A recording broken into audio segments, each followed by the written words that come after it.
Aujourd'hui, dans le cadre des chroniques métiers, je rencontre Jacques Durel, taxidermiste. Pourriez-vous vous présenter ?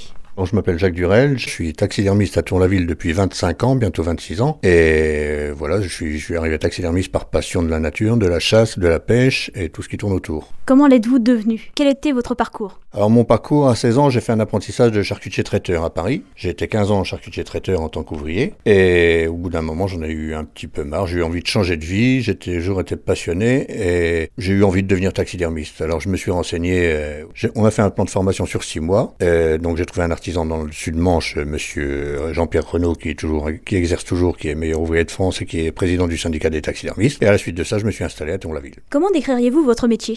C'est un métier de passion.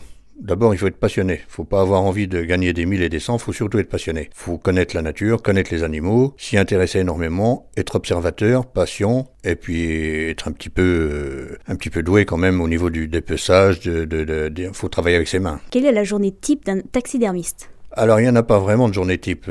Pendant la chasse, le but, c'est pendant la chasse, comme mes clients, ce sont des chasseurs. Quand la chasse est ouverte, le but, c'est de rentrer le maximum de travail pendant la saison de chasse et d'avoir assez de travail pour tenir tout le restant de l'année. Parce que maintenant, en dehors de la période de chasse, il n'y a pas beaucoup d'animaux qui rentrent. Et donc, la journée type, quand vous avez un animal frais qui arrive, c'est de le dépecer, de préparer la peau, la congeler ou la mettre en tannage, et puis après, préparer les animaux au fur et à mesure. Quelles sont les qualités d'un taxidermiste ? La patience. Pourtant, je croyais que j'en avais pas, mais maintenant que je suis taxidermiste, j'en ai pas mal.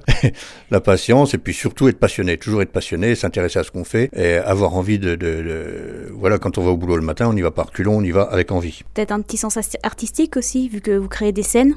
C'est ce qu'on dit, oui. Moi, je me considère pas comme un artiste, je me considère surtout comme un chasseur passionné. Mais bon, apparemment, il faut être un peu artiste. Mais bon, moi, personnellement, je me considère pas artiste. Quels sont les avantages et les inconvénients du métier ? Alors, les inconvénients, il y en a beaucoup. C'est qu'on a une législation draconienne qui nous empêche de travailler. Donc, quasiment un client sur deux, je suis obligé de refuser la marchandise. Les gens ne le comprennent pas forcément. Par exemple, un goéland qui se ferait tuer, ici on est bien placé à Cherbourg, un goéland qui se ferait tuer dans la rue devant le magasin, là, la personne le ramasse pour le faire naturaliser, c'est une espèce protégée, c'est formellement interdit, même tué accidentellement. Alors effectivement, les gens ont du mal à comprendre, et ça c'est un peu pénible. Autrement, les avantages, c'est que moi, étant passionné de chasse, quand je reçois des chasseurs, les clients finissent souvent par devenir des copains, on boit un café, on discute pendant 1 heure, on n'avance pas beaucoup pendant ce temps-là, mais bon, ça fait plaisir. Quelle est la formation type que peut suivre quelqu'un pour devenir taxidermiste ? Alors, il y a un CAP, il faut s'adresser tout simplement au syndicat des naturalistes taxidermistes de France, vous trouvez ça sur Internet, et il y a un CAP à passer, donc forcément c'est un cycle d'apprentissage comme tous les cycles d'apprentissage, sauf qu'il n'y en a pas beaucoup, je crois qu'il y en a eu un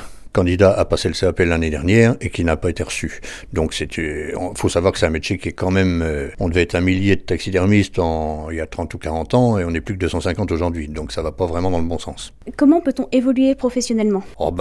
Professionnellement, le but dans ce métier-là, c'est surtout de s'installer à son compte. Hein. Donc si on peut, c'est de faire une formation, suivre un CAP et ensuite, une fois que vous vous sentez capable, essayer de s'installer pour celui qui veut. Mais je pense qu'aujourd'hui, faut avoir un autre métier et faire ça avec quelque chose à côté. Parce que dans l'avenir, ça va être difficile de vivre que de ça. C'est un peu le conseil que vous donneriez aux jeunes aujourd'hui ? Ah, tout à fait, tout à fait. S'ils sont passionnés, qu'ils ont envie, faut vivre ses passions tant qu'on peut. Donc, au contraire, qu'ils foncent, qu'ils le fassent. Mais faut assurer un arrière quand même. Vous auriez une petite anecdote pour nous ? Oui, des anecdotes, il y en a pas mal. Il y en a une qui me vient en tête. L'année dernière, par exemple, un monsieur qui a fait des attelages en husky a perdu un chien qui s'est fait renverser par une voiture et il a voulu que je lui fasse, que je tanne la peau. Pas naturaliser l'animal, mais simplement tanner la peau pour qu'il garde son chien en peau tannée. Bon, après, c'est particulier, mais chacun va midi à sa porte.